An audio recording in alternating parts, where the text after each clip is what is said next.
Hey there, bestie. I'm Lori Me, your What to Read Next podcast host. Join me as we dive into exciting new reads that'll have you reaching for your TBR pile in no time. From urban mysteries to spicy romances, we'll explore it all and help you find your next favorite book. So grab a cup of tea, cozy it up, and let's discover some amazing reads together.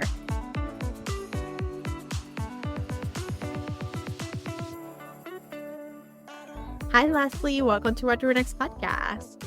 Thank you so much for having me. So happy to have you here. Tell us a little bit about yourself. Yeah, my name is Leslie Stevens, and I'm the author of my debut novel, You're Safe Here. I live in Portland, Oregon with my pitbull mix Toast, and I'm also the writer of the popular Substack newsletter, Morning Person newsletter, and am currently earning my master's degree in addictions counseling. Oh my gosh, so much to talk about. How did you manage to do it all? Honestly, it takes a lot of compartmentalizing, a lot of to-do lists and organization.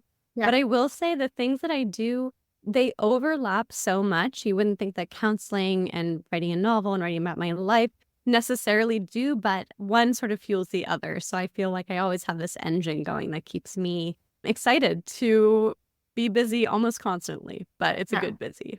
Yeah. So when are you graduating for your master's or next year? So I'm actually taking some time off now for the release of my book because I recognize that it might be too busy. There is such thing as, too much chaos. Yes. But yeah, so I don't graduate until next year. It's a 3-year program, but yes, one thing at a time. Yeah. It really comes down to, as they say in addiction stuff, so one day at a time, one thing at a time, one moment at a time. I actually have that tattoo. I once upon a time, I needed starting. I went through the 12 steps, and the one thing I got is the one day at a time, and I ended up getting tattooed early recovery, and it's like, I don't regret it. I'm like, oh, but it's a good reminder to be grounded. No, it's wonderful. And I feel like it's a tattoo that applies to recovery, of course, but it also just applies to everyday life. Yes. When things are overwhelming and there's too much to do and you're looking at your to-do list and it seems to span for months, it's like one day at a time, one thing at a time. So I think that's a wonderful reminder. It really is. And, I'm in the other side, and it's a wonderful place to be in the life side, Congratulations. Yeah. So, but it's just part of it. So let's talk about what led you to start your Substack. Oh, yeah. Well, so I had worked in food writing. I was an editor at Food 52, and then I worked in lifestyle media. I was an editor at Cupcakes and Cashmere, an LA-based lifestyle blog for about 5 years. And as I decided to sort of pivot into counseling, I really wanted to do my own thing and own my own writing and have it on a platform that I could control. And so I launched my Substack Morning Person newsletter in the week between leaving my editorial position and starting my counseling program. And I had no idea if it was going to work. I had a vague sense of what I wanted it to look like, but since then it's grown into this community of 30,000 subscribers and has just, it's exploded in a way that I couldn't have imagined, and I'm so grateful for. That is so wonderful. And so what can readers expect to join your Substack? Oh my gosh, I write about so many different things. I mean, the through line is really I write about whatever I am genuinely fascinated about in my life. So that can be the deeply personal. I went through a divorce over the past 2 years, and so I was frequently writing about that. But there's also interior design recommendations and general lifestyle tips. So it's it can skim the surface of just the okay, here are the basic things to surface level get by, and then it can dive in deep and really explore these more deeply meaningful, sort of chewy, life substantive things. That's exciting. So listeners can actually join a Substack that can give you a little bit of everything, and a nice little break into your life, but also how it reflects back to your own life. This is the right read. So awesome. Totally. So let's talk about You're Safe Here. What is the elevator pitch? Yeah, so You're Safe Here, it takes place in 2060 in California, but also the middle of the Pacific Ocean.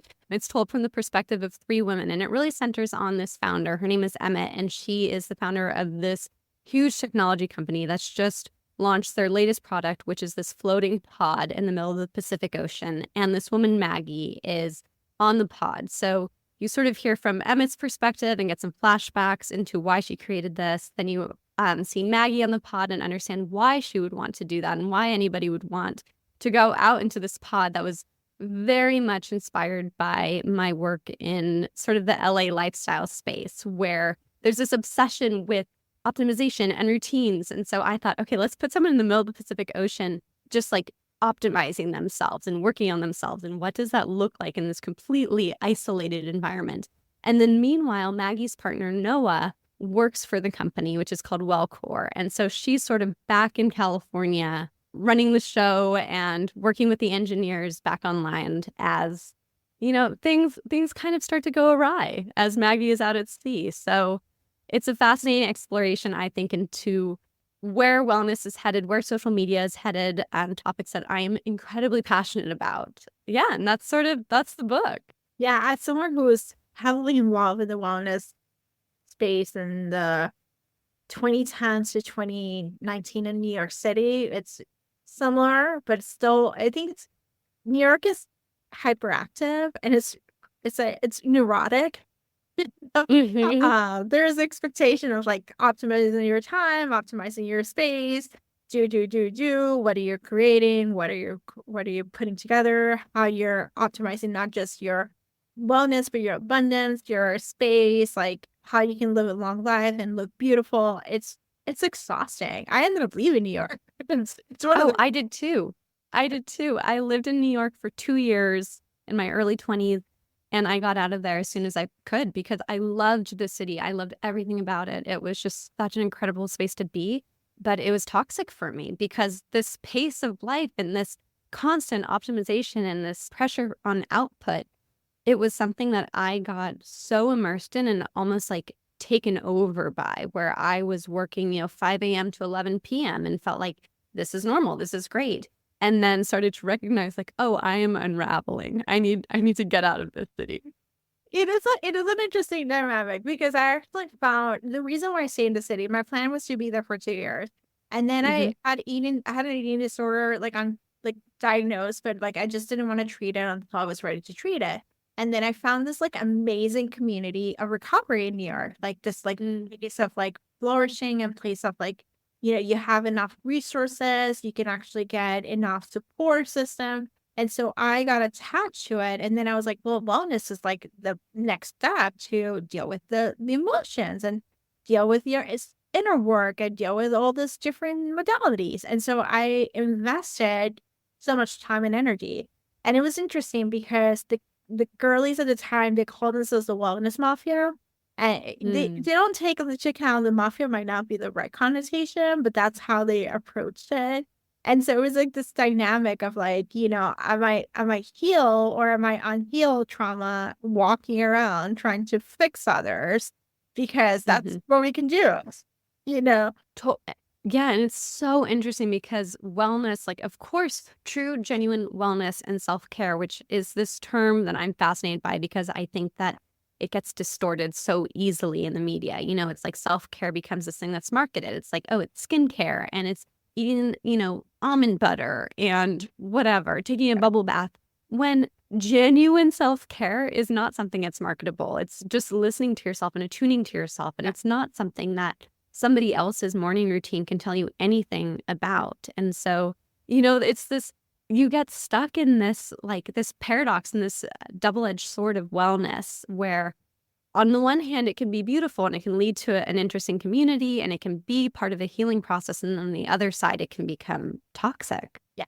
Yeah. I left. I actually left. It took me about 3 years thanks to the pandemic. I left 2 weeks before the pandemic started, like the shutdown wow. started. So I went to Chicago and I was isolated for about a year and a half. And then I moved to warmer weather. So I moved to Tampa, warmer weathers, no car, so still isolated.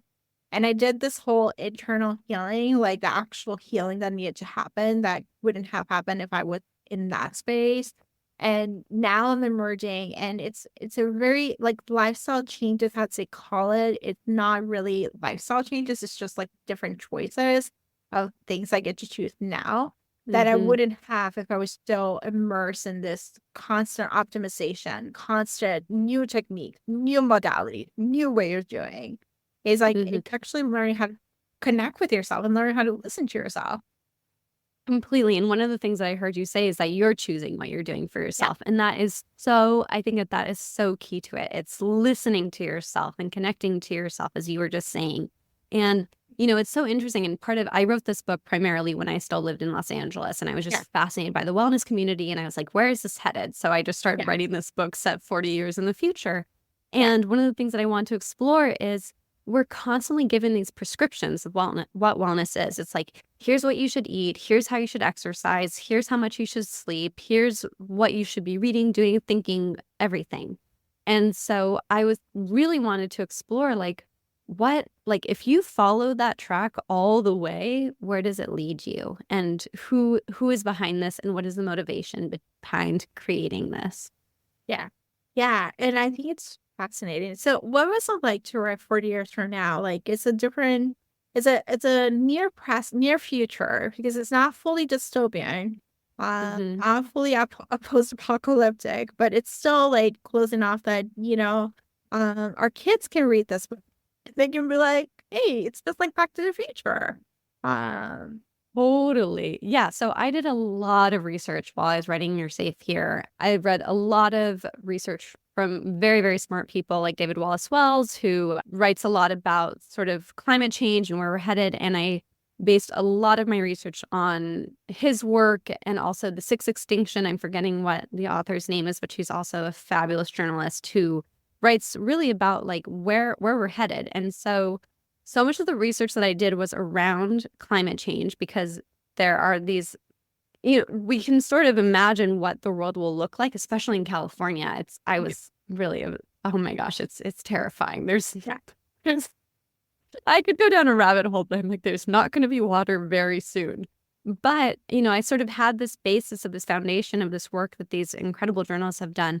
And then I was able to use my imagination to create so many situations. So yeah. I created this, I was imagining like, what does social media look like 40 years in the future? And what I ended up coming up with was there's this constant content creation from what we're doing in our lives. And there's almost the line between our lives and the content we create is getting smaller, smaller, and smaller. So I created in this book, my characters wear this teeny camera that sort of is like a little teardrop that goes on the crown of your forehead. And it's called a POVE, POHVEE, which is sort of a way of saying, POV, perspective. And it's this camera that films 24 hours a day. And I honestly think that that's where we're headed. And and this is something that other speculative fiction and other authors have also explored and thought about a lot. I know that I think it's Dave Eggers in The Circle talks about, going transparent and filming your life constantly. But this idea of like, I don't think that there's going to be a divide between what we show the world and how we live our lives. And Yeah. so it was fun to explore these themes and think about like, oh man, where are we headed? Yeah. What do we look like as a community? Yeah. And I think it's terrifying and at the same time Mhm. fascinating. Totally. I grew up in the childhood. I graduated high school in 1999 and I went to Mm. college in 2003. So there was no Facebook. There was no evidence. Like I'm just about to move. And so I was like moving my college pictures and I was like, a part of me wants to just throw them away. But I'm like, that's the only evidence that I have for college. For 4 years of college Mhm. is actually pictures that were Mm. printed. And so we don't have like stacks of stuff. And it's this idea, like now this generation and generations way around me have all this data, all this information, all this internet breadcrumbs. And I work as an investigator. And so when I do research and I see like no one doesn't have internet life, that means it's a warning sign. Like, where's your bread? Mm. Where's your Whoa. like where how Like they don't want to be this shit. seen. They don't want to like those off grid. It's actually a red flag. If you're off grid, what are you trying to hide?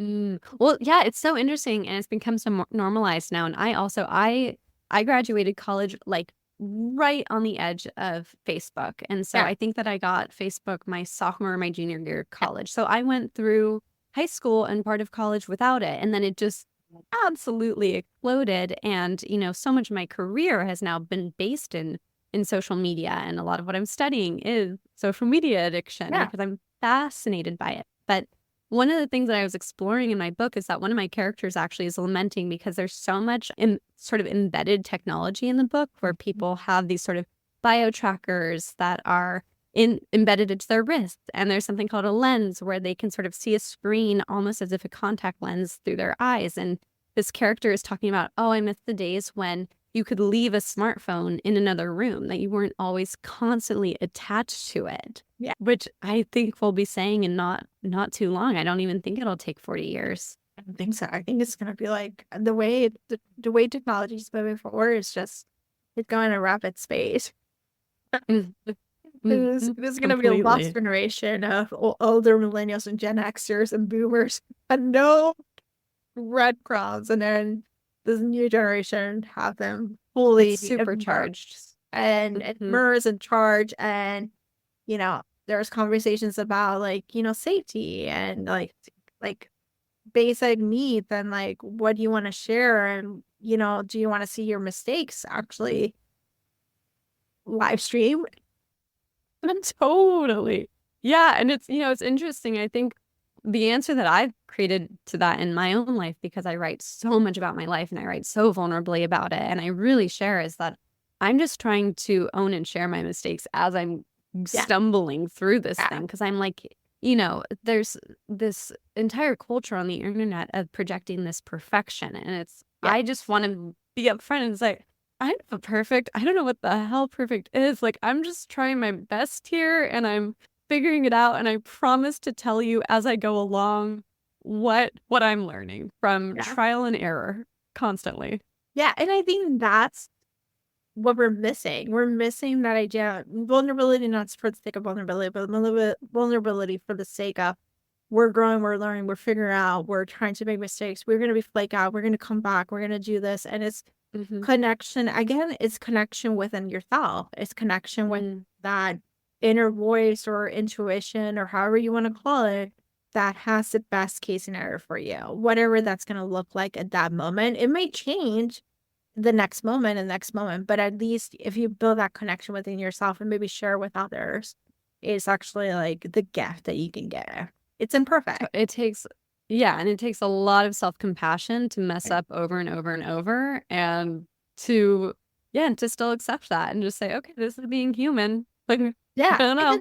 It's life experience. It actually makes you a better writer, makes you a better conversationalist. Oh, totally. Like, it's like life experience, like the things you have done. Like, I think there's an obsession with age and like how you don't want to grow old and all these different things. The reality is, like, I am grateful to be this age, and I'm grateful for the wisdom and the mistakes and all the jobs and all the careers and all the different things, all the different lifetimes that I had, because it has given me a perspective that I wouldn't have if I was 15 living. Oh my gosh, 15. I didn't know anything. Anything. We thought we knew everything. I was positive that I was going to marry my high school boyfriend. I think I spent 1 month with him, but this is it. So we're not going to go for a lunch. Yeah, absolutely. Like fighting with my dad, where I was like, you don't know. Yes. So, you live and you learn. So let's talk about some book recommendations. What kind of books do you tend to read, and what kind of books do you recommend our listeners to pick up? Oh my gosh, I read a little bit of everything. I truly do. I love memoirs. I love really like high theory counseling books. I love novels. I feel like, oh my gosh, just for the sake of keeping this into a manageable place, maybe I'll just talk about novels here. But gosh, I'm thinking of so many of the novels that I really love and I really gravitate towards do deal with issues around, are around speculative fiction. I'm thinking of, there's a really wonderful book that I think came out about 3 or 4 years ago by Rebecca Sherm. It's called A House Between the Earth and the Moon. And it has a lot of similarities to my book, actually. There's a really interesting sort of megalomaniac tech founder. Yeah. And instead of it taking place on the ocean, in the middle of the Pacific Ocean, it is sort of like on land and also in space. It's fantastic. Another one that I love, Eden Lepucki. I don't know if it's Lepucki or Lepucki. I feel terrible because I adore her books. She has so many great books, but she writes a lot about, most of her books take place in California. Her most recent book was called Time's Mouth, which was fascinating. A lot of her books also sort of delve into cults and ideas around masculine and feminine ideas and intuition. And Time's Mouth, it takes place, wow, across generations. And it sort of starts with this one woman, and then it goes into the story of her daughter. And they've been born with this very mysterious but spectacular gift that is explored in a really interesting way in the book. And I don't know how much I want to say because it's so interesting. I don't want to take away from it. Another book that was very influential to mine, even though it's a completely different plot, like they could not be more dissimilar, is Miracle Creek by Angie Kim. Yeah. Literally has nothing to do with my book. It's sort of more of a courtroom drama, and it alternates between the timelines of this courtroom and these people who are being charged with the explosion of a hyperbaric chamber that was being used to treat children who are on this autism spectrum. And it's this horrible tragedy that the reason that I say that it influenced my book is that I use a lot of flashbacks and alternate timelines, and the way that Angie sort of maneuvers that in her own book. And there's actually a very sneaky ode to her book in my book that maybe very astute readers will be able to pick out. Her book cover appears in my book. I sort of describe it without naming it, just to pay homage because I adore it so much, and it's such a beautiful book. I can keep going. I love Miracle Creek. It was such a life-changing book in some ways because it just brought up this idea of like the courtroom drama, but there's also this treatment of autism and the expectation and the push and pull that we're expecting our kids to go, for in the Totally. At the same time, like this tragedy that occurs. And it just, the meeting of the minds, it's like this place of like everything comes together and you're trying to make sense as a reader. It's such a good book. So. Completely. Yes. Oh my gosh. Yeah, I recommend everyone read that. And I'm so happy to hear that you love it. Yeah. So Leslie, tell us where you can find you online, your Substack and your website. Yeah, so my Substack is morningpersonnewsletter.com. You can subscribe there. I'm on Instagram, very sporadically, but at Leslie Stepp, LESLIESTEPH. And then my website is lesliestevens.com, and that's where I post about things like author events. I'm about to go on a bi-coastal book tour and sort of share what I'm generally up to and where I am in the world. Love it. Thank you, Leslie, for being on the show. Thank you so much for having me. Thanks for joining me on this episode of the What to Read Next podcast. If you enjoy our bookish conversations and want more recommendations, don't forget to subscribe so you never miss an episode. Also, head on over to the What to Read Next blog for a list of books mentioned in today's show. Happy reading!